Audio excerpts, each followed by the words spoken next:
right, welcome back to another episode of What the Fuck Do I Do Now? I'm super excited to invite our next guest, Jeremy. I'm going to give a little backstory into how I know Jeremy because I think this is a very meaningful guest for me to have on here. So, when I was in Bali, that's right around the time, a few months after the betrayal trauma, and I was getting interested in learning more about porn addiction. And I just started praying, speaking to God, the universe, however you want to call it. And one day I was just like, give me a sign if this is something I should start to speak up about. And the next day I start listening to a podcast about porn addiction. And at the end of the podcast episode, the man, who is Jeremy, goes, with love from Bali. And I was like, what? He's in Bali? I'm in Bali right now. This is sweet. So I stalked his Instagram, found out what area he was living in Bali, and it was like an hour drive away from me.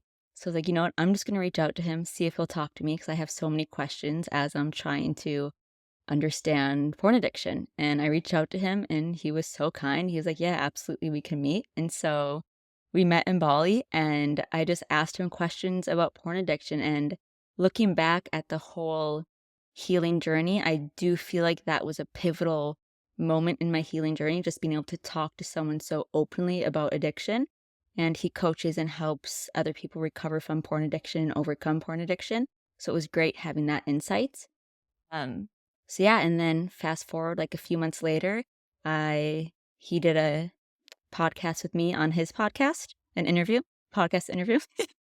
And then after that, I was like, I want to start a podcast. And so then I started a podcast. So Jeremy is a huge reason why my podcast even exists today. So Jeremy, thank you so much. You have made such an impactful, just like change in my life. So thank you. You're very welcome. It was a joy to meet up in Bali, and I've loved seeing what you're doing with the "What the Fuck Do I Do Now" podcast. It's been cool to watch it grow and flourish. Yeah, Thank you. Yeah, well, I don't know if I would have gotten here without your help. So thank you.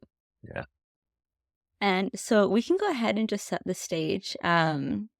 I think it'd be great just to give listeners a little background description of what got you into this journey, a little bit about your past struggle with pornography consumption, and how it has led you to now create this amazing coaching business helping others navigate it. yeah. So my story of how it all began really starts with my own addiction to porn. It's something that started. I think I must have been, I don't know, 6 or 7 years old when I started looking at things and engaging in self pleasure. It started with Victoria's Secrets catalogs that were coming in the mail, and like the Macy's catalog. And um, over time, it developed into porn when I got to college. And it was something around my college years when I noticed I had an issue with it. I noticed the ways it was starting to affect my life, the ways it was impacting my relationships, my intimacy, my focus and concentration, my mental health in so many ways. And we could talk about this later, but there's 1,000 different small ways that it can impact your life. And I started to notice that in my life and realized I had an issue and had to find a way out. And so that led me on a long journey. It ended up sending me to India and getting me into Buddhist philosophy and meditation. And that really changed my life, like a full 180-degree change. Um, and so that was, where I got out of porn. And that was at this point, maybe 15 years ago. And I got so into meditation in the process and Buddhist philosophy that ended up becoming something I was very passionate about. I started teaching meditation and made a career out of that and did that for about 10 years. And then about 10 years into my journey of teaching meditation and starting to work with people one-on-one, I realized that there was still this huge issue of so many other men struggling with porn addiction and silence. And so I kind of went back to my origins and started helping men with this problem. And that was about 5 or 6 years ago. And ever since then, it's been my main purpose in life is to shed light on this problem because it's a huge problem. It's not going away. It's just getting bigger. Um, and that's what I do with my time. Thank you so much. That was so insightful, and cheers to you. I just love hearing that story. It's amazing. And I think you bring such a important topic or important point saying how porn impacts your lives in many ways, and I think there is such a misinformation out where people I mean, whenever I post on social media, I'll get at least a few people being like, "Oh, porn is just porn. Porn is harmless," like, Uh-huh. it's stop being insecure, stop being dramatic, but could you talk more about how porn was impacting your life and or how you see it how it's impacting your clients' lives as well? Yeah, and it's gonna be different for everyone. So there's 1,000 different ways that it can impact your life, and each person will have a different set of those 1,000 different ways. Some of the ways for me personally that I was noticing and that was the real motivation for me to quit, was the ways that lust was taking control of my life. It wasn't that I wasn't sitting in some dark alleyway, shooting up heroin and, all this like really dark stuff. But it was just that my brain had become so hardwired for lust and for seeking sexual pleasure that it really took control over my life. And it was hard for me to go places without, scanning the room and seeing who was attractive there. And one of the other ways that that kind of seeped into my life was in terms of my intimate relationships with women. One of the things that engaging in heavy porn use does is it gets you addicted to novelty because every time you log on to Pornhub or whatever it is that you're using to search and you're scanning through, hundreds of thumbnails or thousands of different videos. And every time you see a new video or a new face, you get this little dopamine hit. And so what that's training your brain to do is you're getting addicted to seeing something new, to wanting something novel or something fresh, something exciting. And you're training your brain that your sexual satisfaction comes from a fresh face or a fresh video or a new thing. And so I started to notice that in my relationships, the ways that I was constantly just searching for something new, wanting something different. So I would be with someone and I might have really wanted to be with that person maybe, for weeks or months, I was, trying to get with some person and start a relationship. And then I would get with them. And maybe after a week or 2 weeks, I would get bored and I would make up some excuse. There's something not quite right, or they're not quite perfect. And then I would try to look for something else. And the really painful thing is I could see where that was heading if I didn't make a change, if I didn't do something about it, where that was leading me in the future. I didn't want to be some 50 or 60-year-old man who was just constantly sleeping around and looking for new people to sleep with. And so that was one of the ways that it was impacting me. There's also all the other little ways, the ways that it affects your mental clarity, gives you brain fog, hard to focus. It's just such a dopaminergic substance that it screws with your dopamine system. And that I was definitely noticing, it's harder and harder to focus, harder and harder to have a clear head. Um, but yeah, just the ways that it can contribute to objectification and over reliance on stimulation. There's a million different ways. So that was my journey personally. There's also, for many men, things like erectile dysfunction and issues uh, with intimacy in bed. It can also lead to escalation in terms of content. Many men notice that it will escalate what they're interested in because they need bigger and bigger, more exciting things to get aroused. And so they'll escalate into things that are maybe outside of their values, outside of being in integrity. Um, it can also escalate beyond porn into things like infidelity, to cheating, to happy ending massages or prostitution. There's a lot of ways that it can escalate outside of porn as well. Yeah, and I mean, you made so many good points, but 2 that really stuck out for me that I'd love to talk about more is the novelty. Just knowing that this podcast is mostly women who are listening and are betrayed partners, and they think like, "Oh, the addiction was because they weren't good enough," et cetera, Yeah. which isn't true. But also the escalation, and I have a lot of girls message me on TikTok and Instagram being like, "Oh, my boyfriend watches porn. Should I be worried? I don't like it." And I mean, that's not a situation I can give advice, and like every person is different. But I do think it's really important to educate people more on the topic of escalation And like, for example, with my ex, I know he was a porn addict, which escalated into a sex addiction and acting out in real life. And a big reason previously I never really second guessed porn because I was like, oh, it's just a girl on the screen. What's the big deal? But now knowing and having met so many other betrayed partners where the man did eventually act out in real life, would you say that's a common theme among either the people you work with or just conversations you have with people about porn? It's a good question. I would say it's not necessarily like I wouldn't want to give the impression that it's an inevitability. Um, Mhm. and I should also say, I don't hold the view that everyone who watches porn is addicted to porn. I do Mhm. think Absolutely. there are people out there who I think it's a smaller and smaller subset, but I think there are people out there who it's not really having a major impact on their life. Maybe they watch it once a month and their partner knows about it and it doesn't lead to escalation. And there are subsets of people where it's not going to have this crazy impact. I think we could talk about what those scenarios would be and how do you know if it's healthy. I think one of the biggest ones is as long as you're not Yeah. hiding it from your partner. Um, but the escalation, it's for some people it'll escalate into things outside of porn. For some people, it will just escalate in terms of the content of the porn that they're watching, more and more extreme types of things that they're watching. And some people it won't escalate. And if it doesn't escalate, that's a pretty good sign that you might have a semi-healthy relationship with it. And I want to caveat that with semi-healthy. Like I view porn in the similar way that I might view junk food. I think it's a different thing and there are worse consequences.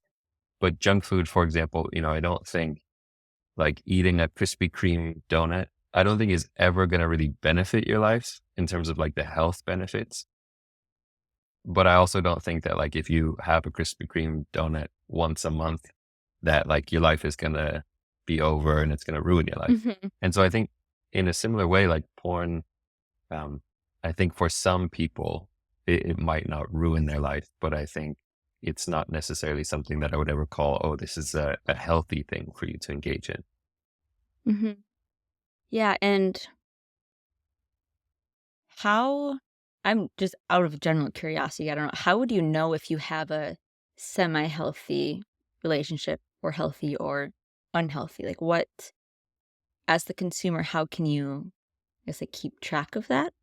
Yeah, it's a great question. I mean, the way that I approach it and the way that many of my clients approach it is that it's just better to not even try to. It's such a hard thing to have a healthy relationship with that if you have any signs of kind of problematic use, if you're hiding it at all, if you are looking at stuff that you just don't feel quite right about, like, it's kind of out of integrity, it's better to not even try to have a quote unquote healthy relationship with it.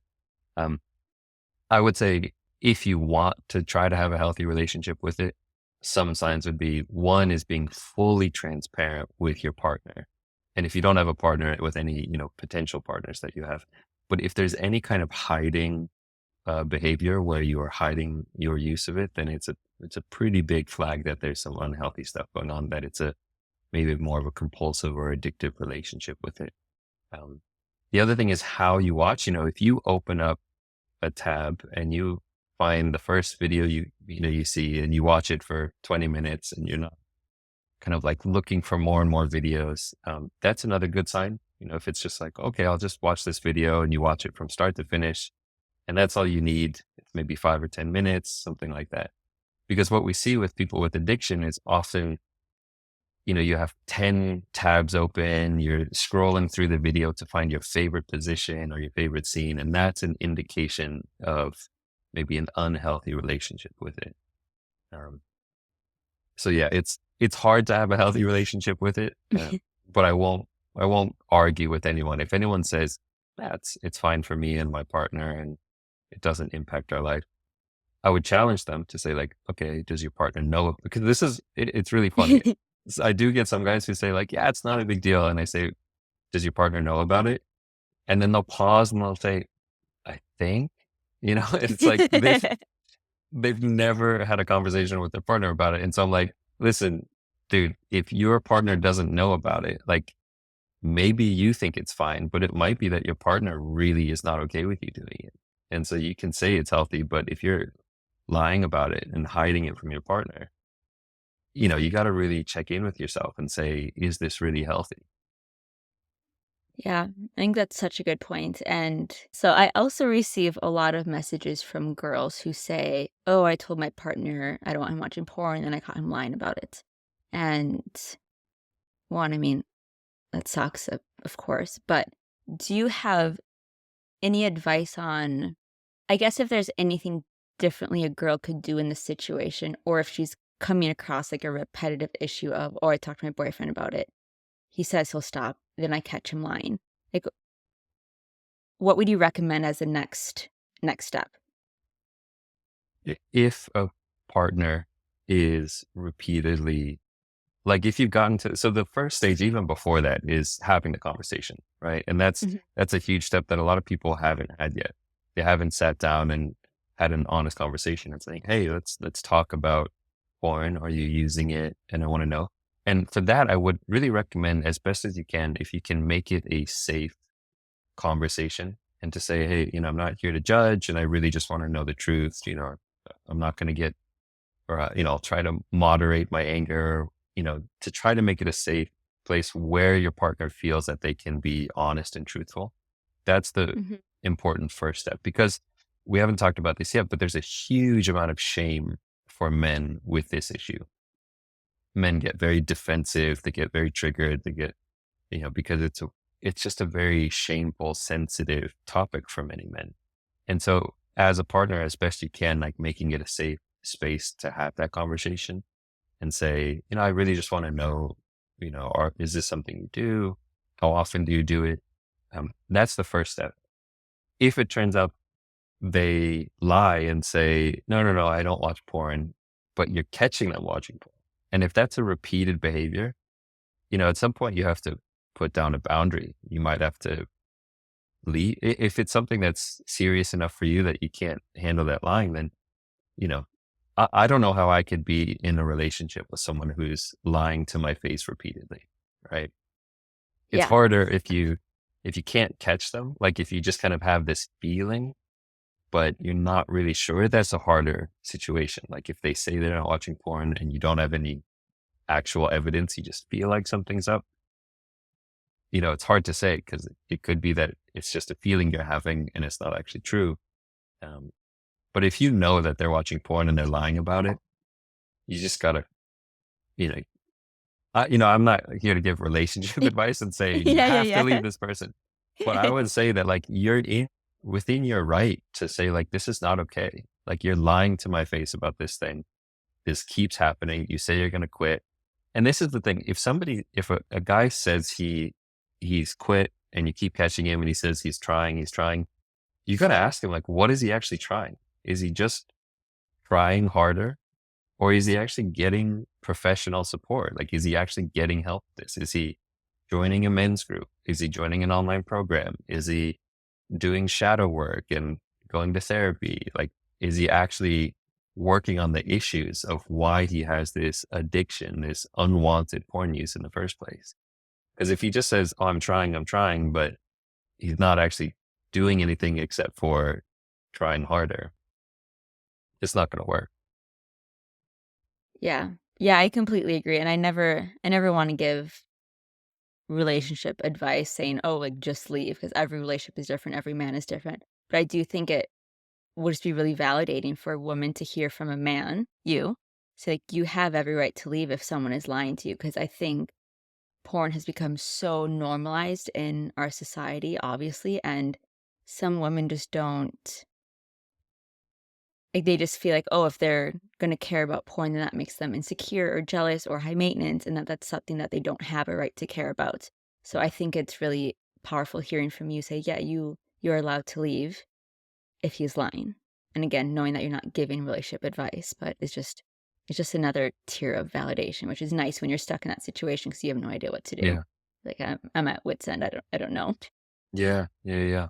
Especially if it's something that's important to you. Like I do know women who genuinely don't care if their partner watches Mhm. porn. And if if you and your partner have a really healthy, vibrant sex life, like if the intimacy is going well and they're not lying about their porn use, they're kind of, yeah, I watched some porn last night. If like, and if you're okay with it, then, then that's a totally different story. But, Mhm, there's a million different reasons why you might not be okay with it. And that's 100% okay. mhm. Every person's different, everyone has their own preferences. Yeah. And I wanna tie back to what you were saying earlier about the novelty because I think that's something that really helped me overcome the self-limiting belief after finding out about the porn addiction, where I very much so believe, like, "Oh, it was because my body wasn't good enough, because I wasn't attractive enough, because I wasn't as sexy enough, because I wasn't doing enough in bed, because maybe" just, like, anything you could think of, I'm like, "Oh, it's my fault." And could for any women who are listening and are having those thoughts right now, is there anything you could share about going back to the novelty and how that's that's not the case? Yeah. Yeah. There's this common thing for women of men who are struggling with porn addiction that there is this feeling of, oh, it must be me, like maybe I'm not attractive enough or I'm not doing enough. And it's so far from the truth. One component of that is the novelty thing, which is, again, you could be the most attractive, most beautiful person. You could be a 10 out of 10 in your partner's eyes. And it's just not even about that. It's just that, you know, his brain is hooked on, I need something novel. I need something new. I need something fresh. Um, I mean, remember when Tiger Woods got caught cheating? Like his wife at the time was a model, like an actual model, right?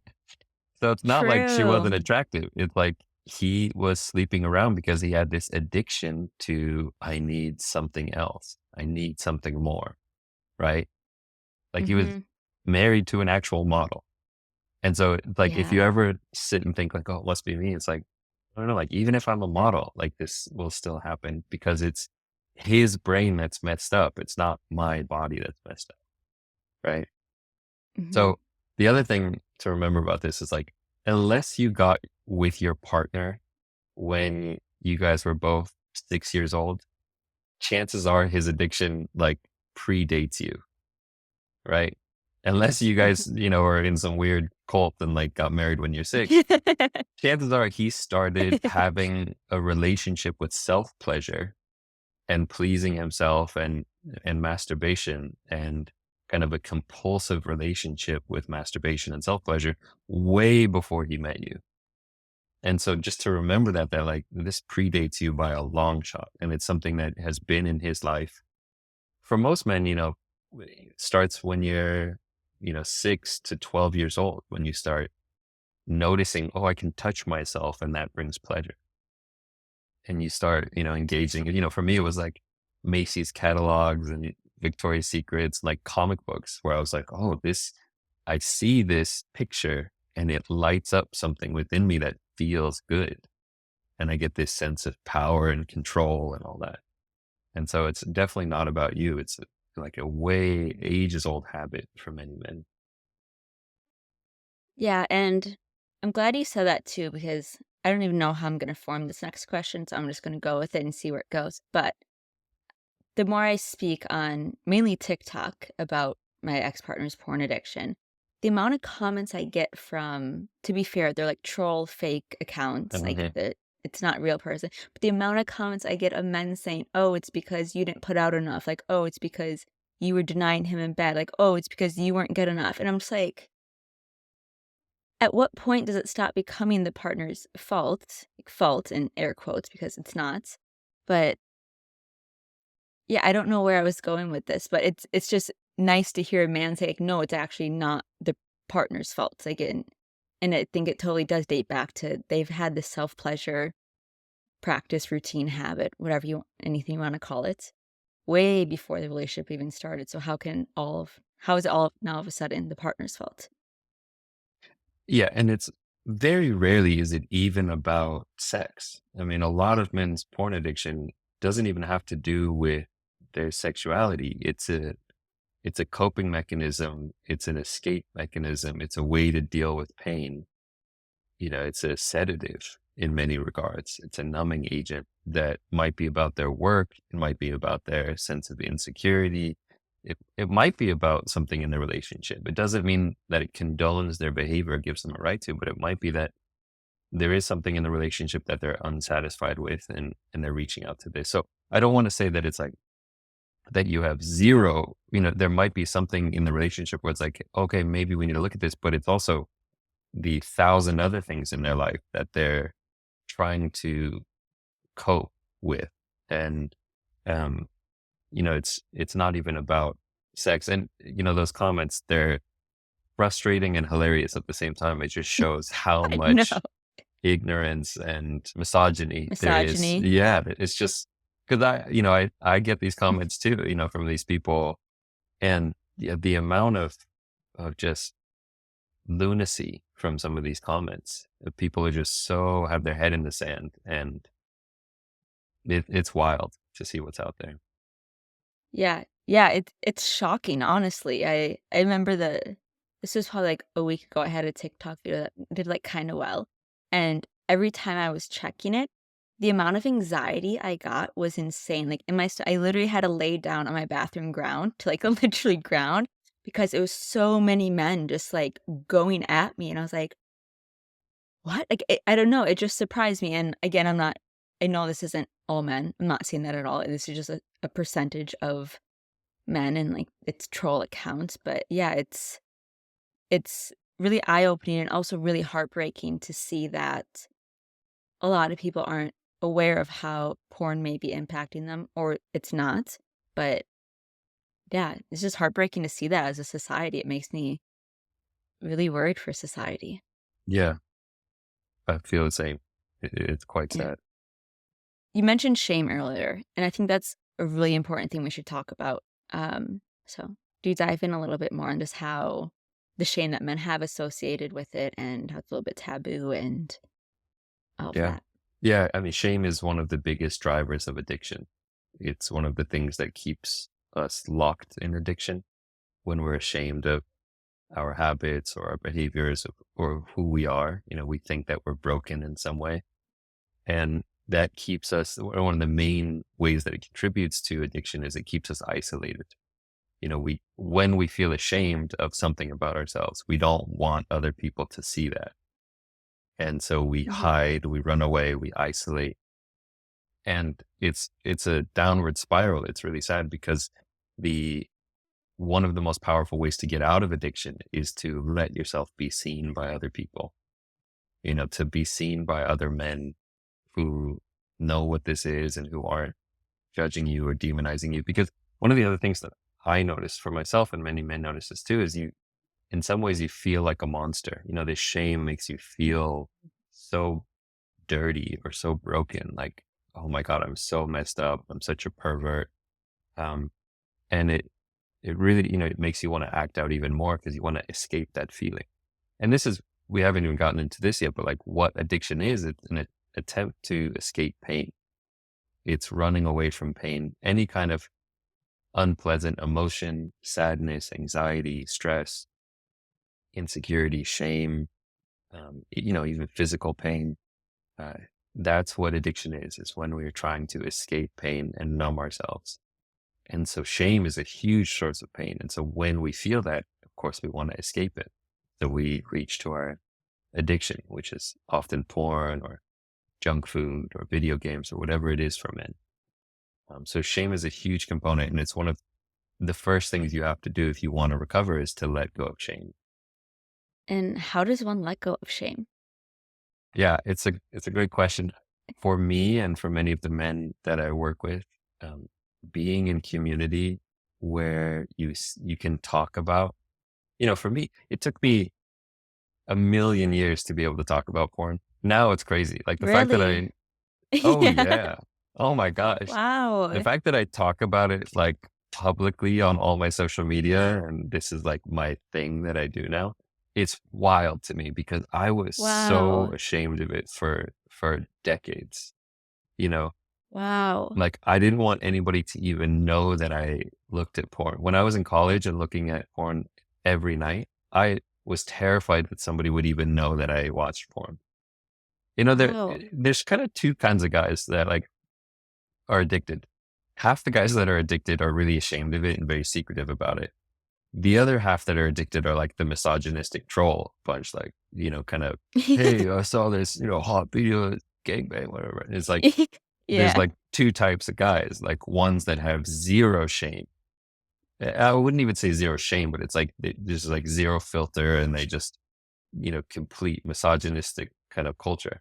And then there's the other ones who are just like, they might even joke about it, but in private, they feel bad about it, but there's that shame associated. And for me, I was so ashamed of it. I couldn't talk about it. If anybody knew, I would feel, just horrible. And then even when I broke free from porn, so I broke free when I was like 20, 24, 25. And even after I broke free from it, it took me like another 5 or 6 years before I could really even talk about it with a single person. Like Wow. to even mention, hey, actually, what got me, because this was a big part of my journey, what got me into meditation and mindfulness and Buddhism. So much so that I ended up leaving my academic career. I was a PhD student in genetics at Duke. I left my whole academic career and started teaching meditation. Um, and what got me into meditation was my porn addiction, was realizing that it was the source of a lot of my suffering. But it took me 5 years before I could even open up to a single person. And I remember the moment. It was another graduate student at Duke, and we were like having coffee, and he was another Buddhist practitioner, meditator, and um, I forget how it came up, but at some point, I had the courage and say like, yeah, what got me into this was realizing that I was addicted to porn and creating a lot of my own suffering. And I remember it was so healing. He, just turned to me and said like, yeah, I struggle with that too. And that Oh. moment was like a huge weight off my shoulders to realize that I could Oh, share something that I was ashamed of and it would be held in a safe way, like in a non-judgmental way. That is one of the biggest things you can do to heal shame. wow. That is I'm so glad you had such a healing experience sharing about that the first time, and I'm really glad it, like, didn't go sideways because that would be quite literally like living hell. Um, and I'm curious I'm curious, so I feel like the general understanding or belief of society is that all men watch porn. Like, that's just what men do. It's guys will be guys, that type of thing. But then when it comes to, like, talking about it with others or the shame is like, where's the disconnect there, I guess? Yeah, it's like you said, it's very normalized in our society. And it's part of that kind of, what we might call toxic masculinity culture, which, jokes about it and that locker room kind of talk. And Mhm, I think a lot of men use it as a defense mechanism or a bonding mechanism to talk about it in that way. And it is very hard to have, genuine, vulnerable conversations about, hey, I think this is actually impacting me, or hey, I don't actually feel so great about the things I'm watching, or it's hard to have those spaces. And this is why it's so important to have things like men's groups or support groups. It's one of the things we do in my program, but, you know, many other support groups or men's groups provide that space where you can actually say, this actually does, it feels like it's impacting me and I'm not sure if this is healthy for me. And also where you can have men who are older or wiser or whatever who can call you out and say, hey, I see mm, you're kind of joking about this, but what's behind that joke? Like, why are you joking about this? This actually isn't something that's funny. To be called out in that way is actually really helpful also. yeah, I feel like that would catch me so off guard if someone just saw right through my bullshit, like, "Oh gosh, okay, let's get Yeah. real for a moment."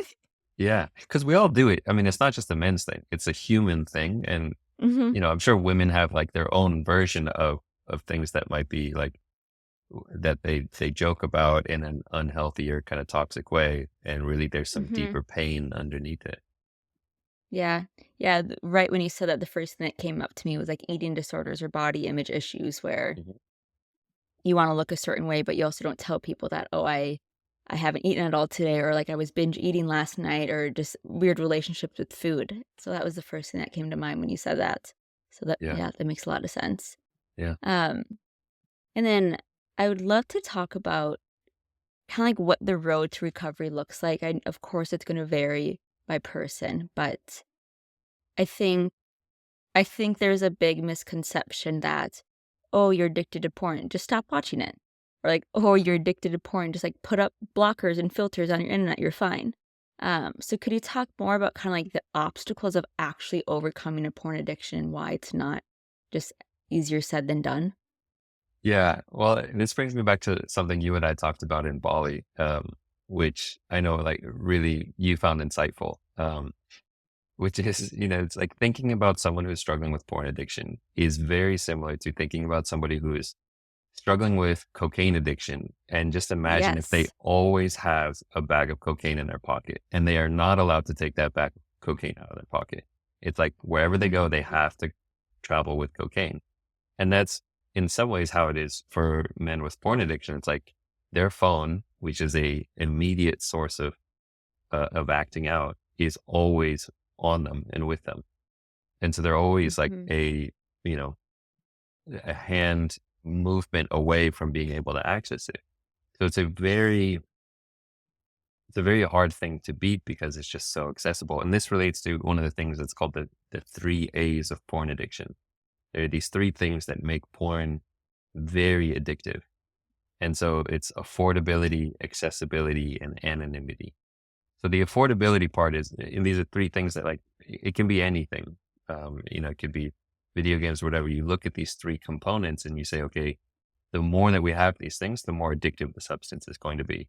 So for example, affordability, if you have a drug that costs $10,000 every time you want to take a hit, it's not going to be super addictive, right? Unless you're a Mhm. billionaire. But for most people, it's like, it's just not an affordable mechanism of addiction, right?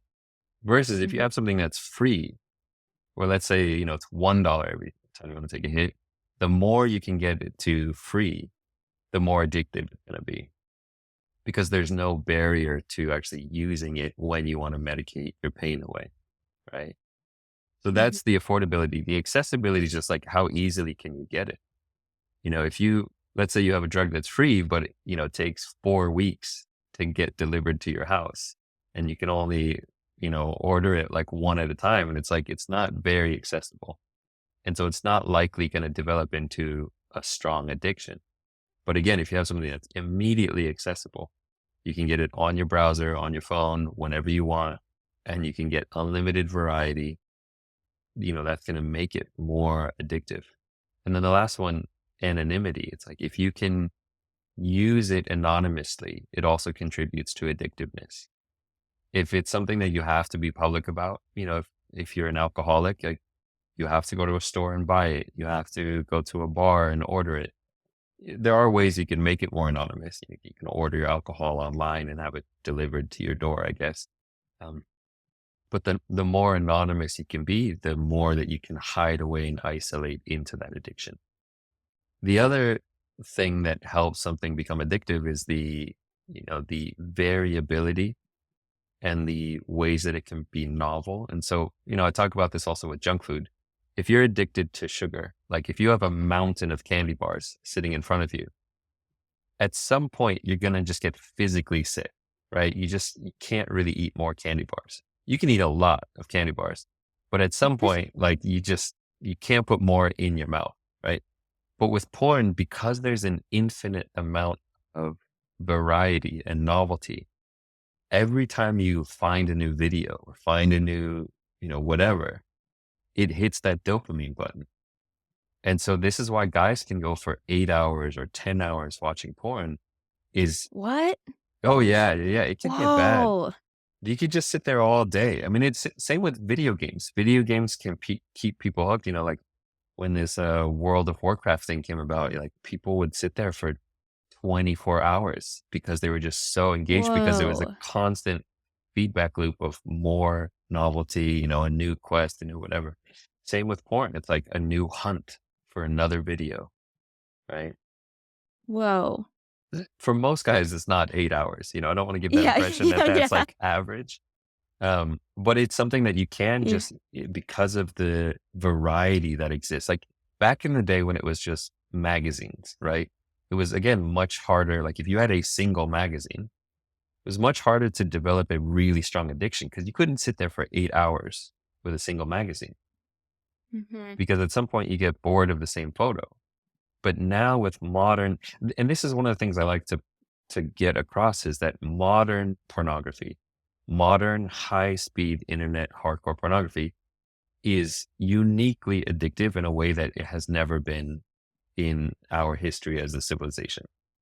Like a porn magazine is a very different thing because it's like you see a few photos and then it's like, okay, you get kind of bored. It's not going to really suck you into this pit that lasts for, years and years and hours each time you do it. But with high speed internet porn, something like Pornhub, you can spend hours and hours on there because there's I remember this one statistic, something like this, more porn websites on the internet than non-porn websites. What? Like I haven't Oh fact my checked that. god. I remember hearing it once and I believe it. Um, Yeah. but it's kind of like, it's shocking that there is just so much porn on the internet, that there's an infinite variety. And so it is one of these things that makes it so addictive. It's Mhm. accessible, it's affordable, it's anonymous, there's an infinite variety, right? And it taps directly also into something that's very primal for many men, our sexual energy, which is so powerful and beautiful. It taps directly into that need that most men have of feeling, you know, feeling their sexuality is such an important thing. This is also one of the paths to recovery is learning how to cultivate healthy sexuality. Not to, because there's two extremes. One is you indulge completely in an unhealthy way. The other extreme is you completely repress it and shove it down and suppress and deny it, right? Which is also very Mhm. unhealthy. And so learning how to actually embrace a healthy sexuality is an important part of recovery because it is a part of being human. It's a beautiful part of being human. So those are some of the reasons why it's very hard to break free from. Yeah, that was I'm honestly still shocked about the 8 hour thing. Hmm. Like, I mean, I but I so this might be TMI, but are they finishing every time? Like, or are No, you just, like, well, watching it how you'd, like, watch a TV show, I guess? yeah, Like, it's or are you called pleasuring that edging. entire time?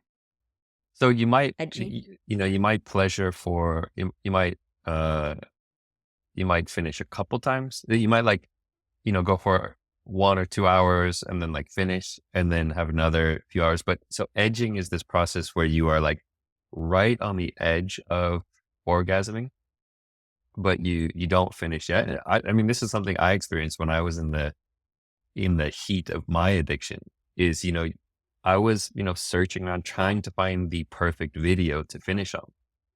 And so, I would be, keeping my erection, just at the point of like being right there, edging, but not actually finishing until I found the quote unquote perfect video. And it was Mhm. that hunt.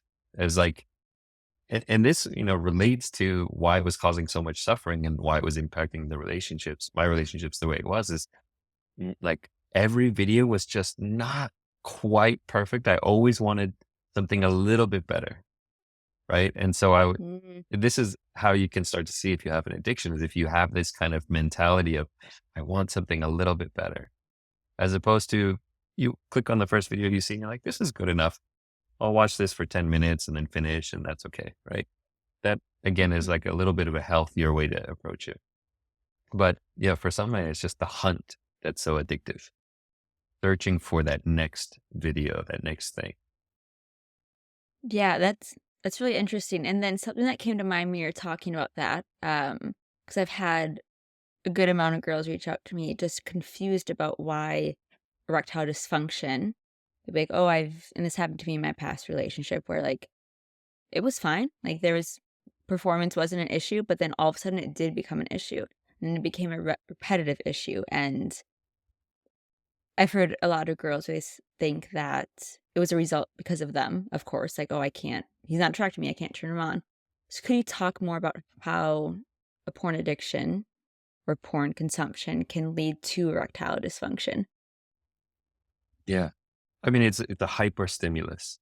It's a supernatural stimulus. And so what's going on is men are getting habituated to this high level of stimulation, and they're hardwiring their brain, their neural circuitry to associate super high levels of eroticism and stimulation with arousal.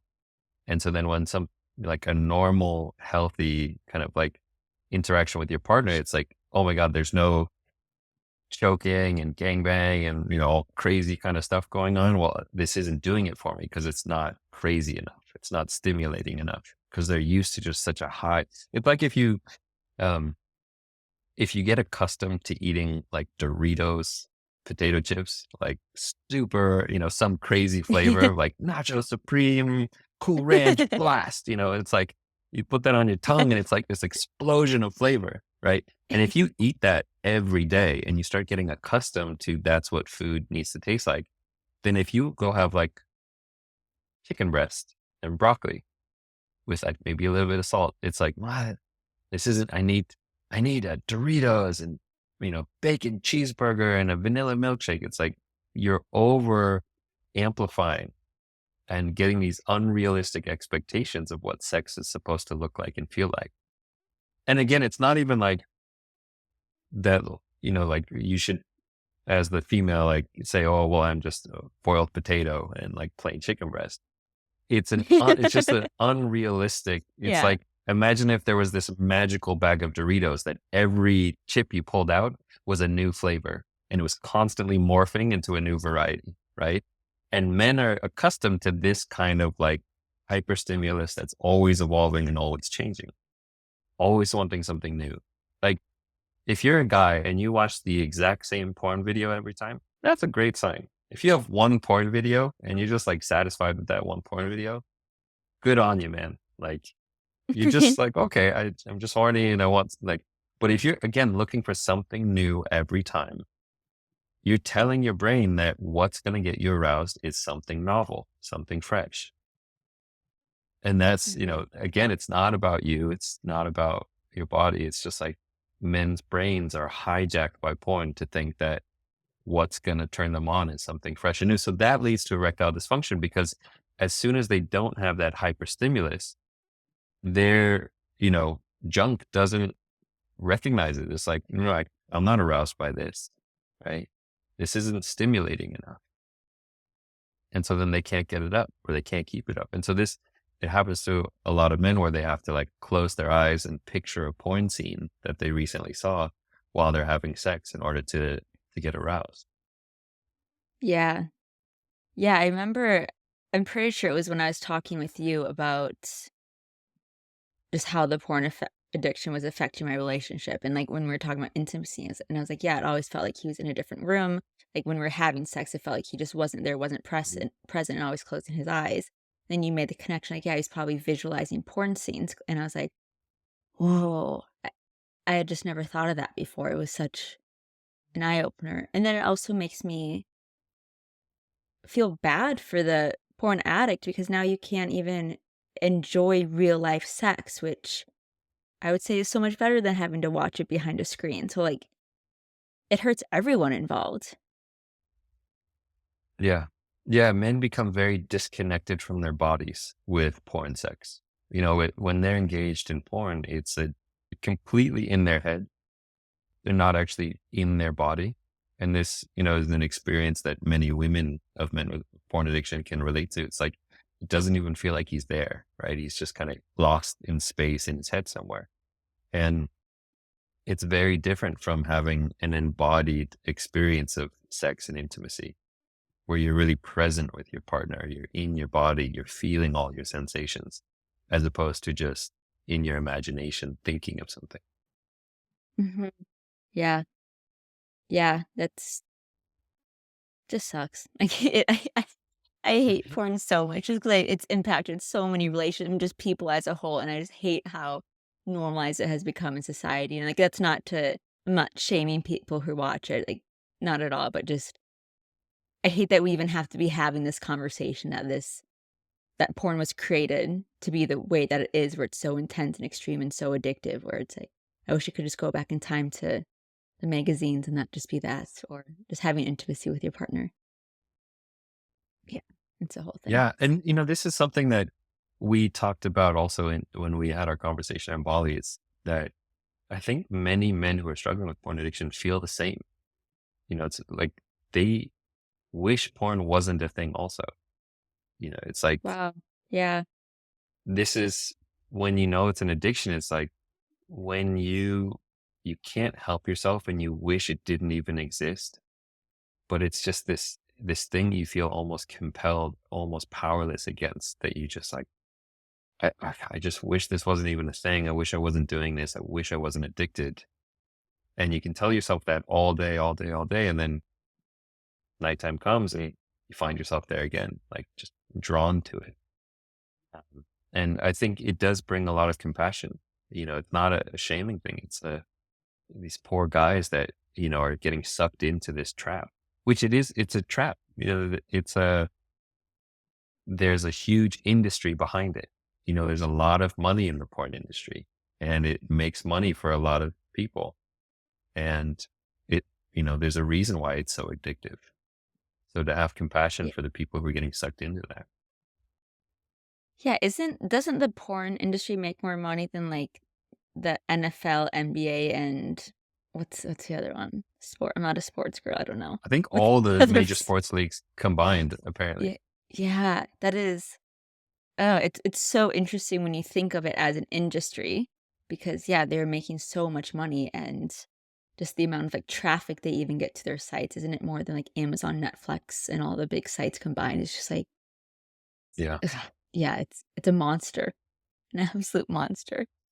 But not shaming the ones people who watch it, just the industry in and of itself. But I do wanna be cautious of time. Is there anything before we hop off that you'd like to say or anything that we didn't get to? I think one of the things we briefly touched on this, but just understanding what addiction really is, and that it's an attempt to numb a sense of pain. It's an escape, and that if men want to break free from this thing, they really have to understand the underlying dynamics of the addiction. I see a lot of men trying to just quit and use willpower and try harder, but they're not actually addressing the underlying reason of why they have this addiction, of their constant running away from pain and chasing pleasure.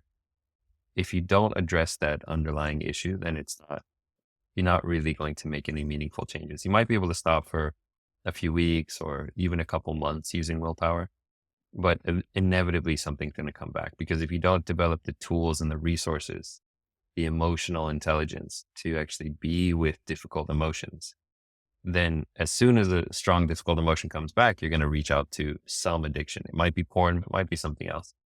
And so a lot of the work that we need to do is learning how to be with unpleasant emotions, learning how to be with anxiety, learning how to be with loneliness, learning how to be with insecurity, whatever it is, like you have to learn how to actually work with those things.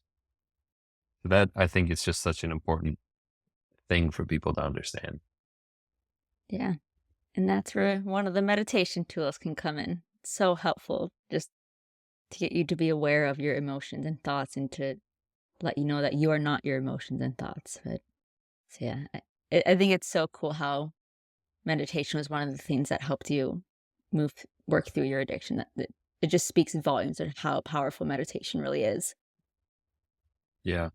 And that, just one other thing to mention is, when we were talking earlier about some of the problems that I was noticing, like what porn was causing in my life. In some ways, the biggest thing, overarching theme of the problems it was causing in my life was just how much suffering it was causing for my life.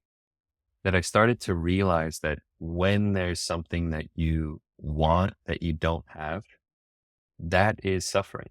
When you're craving something that you don't, and you want this thing, you don't have it, that is what suffering is. And similarly, when there's something you do have, some emotion, some experience, and you don't want it and you're trying to push it away, that's also suffering. And I realized that porn was directly leading to both of those things, just this immense suffering in my life of constantly wanting what I don't have and not wanting what I do have. And this is what meditation, particularly mindfulness meditation, helps us deal with, is it helps us learn how to stop just chasing things that we don't have, how to be actually content and grateful and appreciative of what we have in the moment, and also how to stop running away from unpleasant things. When there's some Mhm. pain in your body, you can just say, "Oh, this is unpleasant, but I don't need to suffer. I don't need to run away from it." Similarly, like a painful emotion, sadness, anxiety, loneliness, whatever, you can actually be with it instead of this constant running away from it. And that Mhm. is the power of meditation. It's why meditation for me is one of the most important things you can do in your recovery. I mean, letting go of shame, being in a safe community, but also learning how to work with your mind is such an important thing.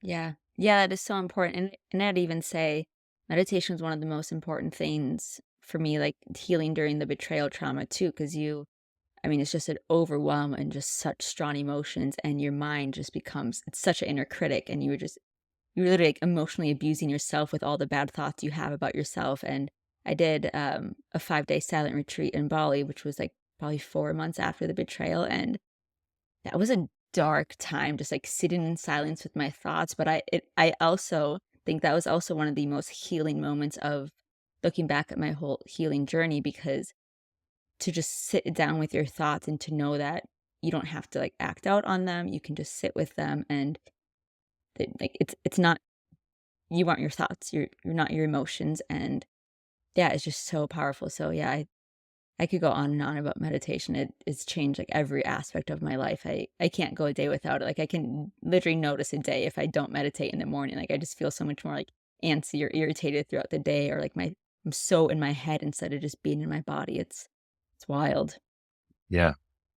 Well, thank you so much. If anyone's listening and they want to get in contact with you, what would be the best way for them to reach out to you? Yeah. So you could go to unhookedacademy.com if you want to learn more about the men's group, the support group in the Unhooked Academy program. So that's unhookedacademy.com. You can also just go to my website, jeremylipkowitz.com, and then you can sign up for a free discovery call on either of those sites if you're interested in coaching or in the group program. Amazing. I will link all of that in the show notes. So, yeah, thank you so much, Jeremy. I really appreciate it. This was amazing. Yeah, I'm so happy you went on your healing journey and overcame this and now get to help others because you're making such an impact in the world. So, thank you. My pleasure.